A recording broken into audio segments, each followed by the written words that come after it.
आज हम लोग बात करने वाले हैं लॉ ऑफ सप्लाई की। लॉ ऑफ सप्लाई मैंने आप लोग को ऑलरेडी पढ़ाया था ये सब, फिर भी हम लोग फास्ट एंड क्विक क्या करने वाले हैं, रिवीजन करने वाले, बहुत फास्ट 2 मिनट में हम लोग समझ लेंगे कि लॉ है क्या। देखो लॉ लिखने का नेक्स्ट स्टेप्स है, आप लॉ को कैसे भी लिख नहीं सकते, जैसे बुक में लिखा है वैसे आप लिख के आओगे, एग्जाम में मार्क्स नहीं मिलेंगे आपको सिस्टम वाइज क्या करना होगा, लॉ लिखना होगा। लॉ लिखते समय सबसे पहले आपको इंट्रोडक्शन लिखना है। क्या लिखना है? इंट्रोडक्शन। उसके बाद आपको लिखना है स्टेटमेंट। उसके बाद आपको बनाना है शेड्यूल। जो आपने शेड्यूल बनाया है उसको एक्सप्लेन करना है। फिर आपको लिखना है ग्राफ बनाना है। फिर उसको क्या करना है? एक्सप्लेन करना है। तब जाके आपका लॉ क्या होगा? कंप्लीट होगा। ऐसे भी लॉ नहीं लिख सकते आप। उसके बाद कभी कभी अजम्पशन पूछता है या तो एक्सेप्शन पूछता है, तो अजम्पशन पूछेगा तो ये अजम्पशन के पॉइंट्स है, और एक्सेप्शन पूछेगा तो ये एक्सेप्शंस के पॉइंट है। अभी देखो ये लॉ ऑफ सप्लाई है क्या, तो लॉ ऑफ सप्लाई जो होता है ना, ये प्रोड्यूसर का बिहेवियर बताता है। किसका? प्रोड्यूसर का बिहेवियर। प्रोड्यूसर मतलब कौन समझो? प्रोड्यूसर मतलब समझो कि सेलर समझो। किसकी बात कर रहे हैं हम लोग? सेलर का। तो हम लोग ये कह सकते हैं कि लॉ ऑफ सप्लाई है ना, सेलर का बिहेवियर इंडिकेट करता है। किसका बिहेवियर? सेलर का बिहेवियर इंडिकेट करता है। तो ये जो लॉ है ना वो दिया किसने है? तो जो लॉ है वो दिया किसने है? तो इसका आंसर होगा डॉक्टर अल्फ्रेड मार्शल ने। किसने लॉ दिया है? डॉक्टर। तो आपको यही लिखना है कि the law was given by doctor Alfred Marshall. ये लॉ किसने दिया है? अल्फ्रेड मार्शल ने। और इस लॉ में क्या बताया है? फंक्शनल रिलेशनशिप बताया है। किसके बीच में? Price and quantity supplied. Functional relationship का मतलब होता है कि अगर मान लो प्राइस बढ़ेगा तो सप्लाई भी क्या होगा? बढ़ेगा, और प्राइस कम होगा तो सप्लाई भी क्या होगा? कम होगा। दैट मीन्स कि प्राइस बढ़ेगा तो सप्लाई भी क्या होगा? बढ़ेगा। प्राइस कम होगा तो सप्लाई भी क्या होगा? कम होगा। इसको हम लोग कहते हैं फंक्शनल रिलेशनशिप। क्या कहते हैं? Functional relationship. समझ में आया ये फंक्शनल? तो सप्लाई के अंदर कौन सा रिलेशन है? फंक्शनल रिलेशन है। कौन सा रिलेशन है? फंक्शनल। तो इंट्रोडक्शन में आपको 2 पॉइंट लिखना है बस कि ये लॉ किसने दिया है? अल्फ्रेड मार्शल ने। और क्या बताया इन्होंने? फंक्शनल रिलेशनशिप है किसके बीच में? प्राइस एंड क्वांटिटी सप्लाई के बीच में। समझ आया सबको? इंट्रोडक्शन हो गया। तो ये स्टेटमेंट है, एज इट। आप स्टेटमेंट को चेंज नहीं कर सकते, जैसा है वैसा ही आपको लिखना है। तो अदर थिंग बीइंग कांस्टेंट, बाकी चीजों को साइड में रखो, बाकी चीजों को कांस्टेंट रखो। हम ये मान के चलेंगे कि कोई अदर फैक्टर में कोई चेंजेस नहीं आएगा। Higher the price of commodity more is the quantity supply. Normally seller यही सोचता है, ज्यादा पैसा मिलेगा तो मैं ज्यादा सप्लाई करूंगा, कम पैसा मिलेगा तो मैं क्या करूंगा? कम सप्लाई करूंगा। देखो यहां पे है ना, हायर प्राइस मोर सप्लाई और लोअर प्राइस लेस सप्लाई, है क्या नहीं? ज्यादा पैसा ज्यादा सप्लाई कर रहा है, कम पैसा कम सप्लाई कर रहा है। तो हम लोग कह सकते हैं ना कि सप्लाई जो है वो फंक्शन ऑफ प्राइस है। Supply is the function of price. हमने यहां देखा कि सप्लाई किस पे डिपेंड कर रहा है? प्राइस पे। ज्यादा पैसा आ रहा है, सप्लाई भी ज्यादा। पैसा नहीं आ रहा है, माल नहीं है। माल नहीं है, पैसा आएगा तो और ज्यादा। अगर माल नहीं भी होगा ना, हम लोग बोलेंगे माल नहीं है, ज्यादा बढ़ा के दो क्या? हाँ देता, माल है। क्योंकि हर कोई चाहता है ना प्रॉफिट कमाना। सप्लाई नहीं सोचेगा जितना ज्यादा पैसा मिलेगा उतना ज्यादा सप्लाई करूंगा। समझे स्टेटमेंट?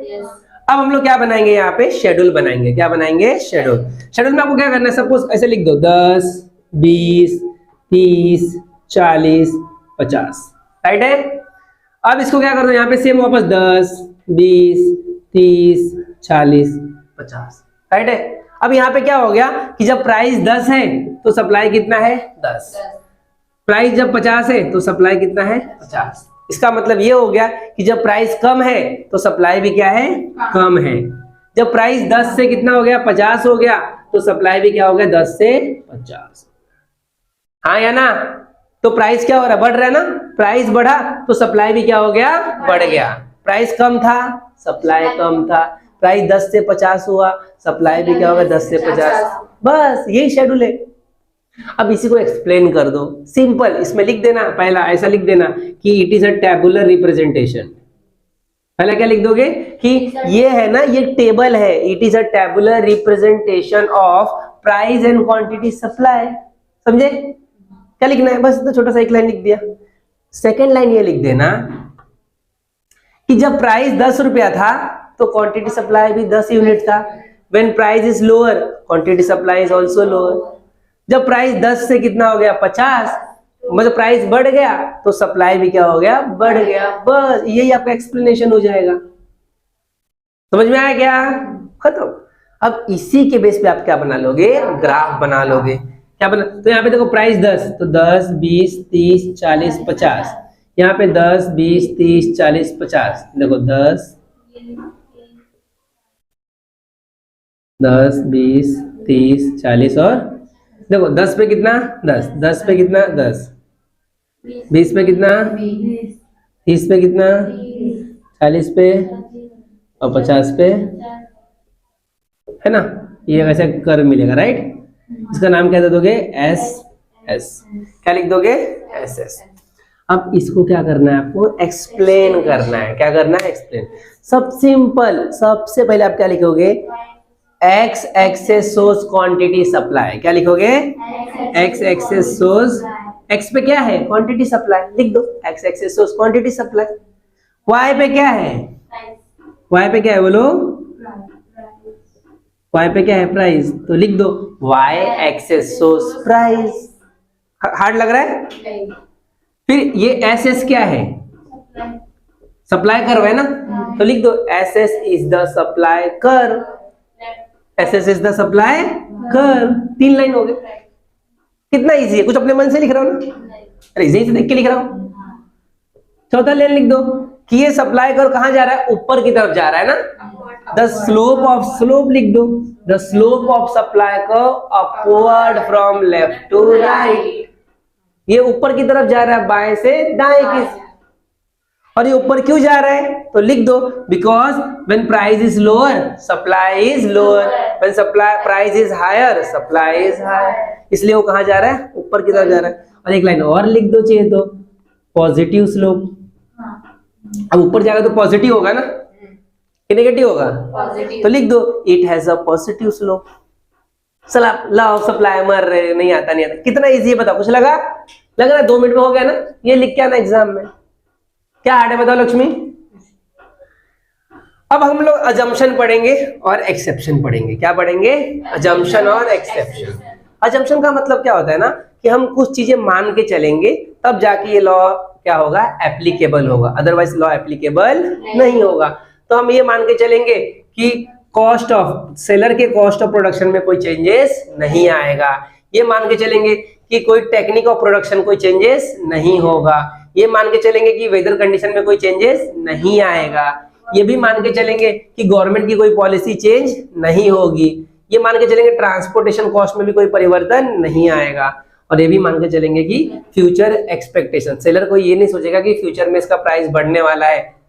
अगर सेलर ये सोच, इसका मतलब क्या होता है, इसका मतलब अगर सेलर ये सोच ले कि फ्यूचर में इसका प्राइस बढ़ने वाला है फ्यूचर में, तो अभी मैं ज्यादा पैसा दूंगा ना, तो भी वो डिमांड करने से क्या कर देगा, मना कर देगा, बोलेगा मैं अभी। लेकिन सप्लाई क्या कहता है, ज्यादा पैसा सप्लाई करना चाहिए, और इसने किया क्या, नहीं। क्यों, इसको लग रहा और फ्यूचर में क्या होगा, प्राइस बढ़ेगा। समझ में आया क्या? तो ये हम लोग मान के चलेंगे कि ऐसा नहीं होगा, तब जाके ये लॉ क्या होगा, एप्लीकेबल। समझ में आया? अब है एक्सेप्शन। एक्सेप्शन का मतलब होता है which is against the law, मतलब इन केस में ना ये लॉ ऑफ सप्लाई एप्लीकेबल नहीं होगा। एक्सेप्शन का बहुत इंपॉर्टेंट होता है एक्सेप्शन एग्जाम के लिए। समझ में आया? तो एक्सेप्शन का मतलब क्या है कि इन सारे केसेस में, ये 5 जो मैंने आपको केसेस लिखा है ना, इस केस में लॉ ऑफ सप्लाई एप्लीकेबल नहीं होगा। अब क्यों नहीं होगा सुनो, क्योंकि सप्लाई ऑफ लेबर, अब मैं लेबर हूं, मैं कौन हूं, लेबर। आप कहते हो सर आपने तो अब भी कहा ज्यादा पैसा देंगे तो ज्यादा पढ़ाओगे, कम पैसा देंगे तो कम पढ़ाओगे, सही बात है। लेकिन मेरे पास एक ऐसा human being, I am a labourer, है ना, आप मेरी सर्विस ले रहे हो, राइट। तो एक समय ऐसा भी तो आएगा कि मैं थक जाऊंगा, काम करते करते क्या हो जाऊंगा, बुढ़ा हो जाऊंगा, है ना, टायर्डनेस आ जाएगा, मेरी विलिंगनेस भी क्या होने लगेगी, कम होने लगेगी। आप लोग नहीं सर पैसा लो आप सप्लाई पढ़ाते रहो, पैसा लो पढ़ाते रहो, ऐसा होने वाला है क्या?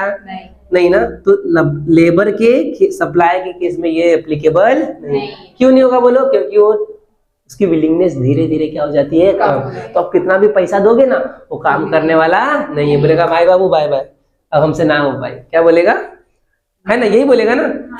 पैसा हर चीज को खरीद नहीं सकता, पैसा हर चीज को खरीद नहीं सकता। पैसा बहुत कुछ है पर पैसा सब कुछ नहीं है, पैसा बहुत कुछ है पर पैसा सब कुछ नहीं। समझा पहला पॉइंट ये? तो सप्लाई ऑफ लेबर के केस में इसका जो सप्लाई कर्व होता है, नॉर्मली सप्लाई कर्व ऐसे जाता है ना, ये सप्लाई कर्व है, राइट? क्यों?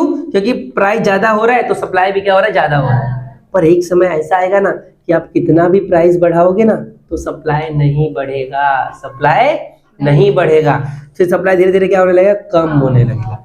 तो एक्सेप्शनल सप्लाई के केस में जो सप्लाई कर्व होता है वो बैकवर्ड बेंडिंग होता है। हमेशा एग्जाम के लिए मोस्ट इंपॉर्टेंट क्वेश्चन है, एक्सेप्शनल सप्लाई कर्व के केस में सप्लाई कर्व का मूवमेंट जो होता है वो बैकवर्ड बेंडिंग होता है। स्टार्टिंग में तो अपवर्ड रहता है, बाद में वो धीरे धीरे, क्योंकि लेबर के काम करने की क्षमता, विलिंगनेस धीरे धीरे क्या हो जाएगी।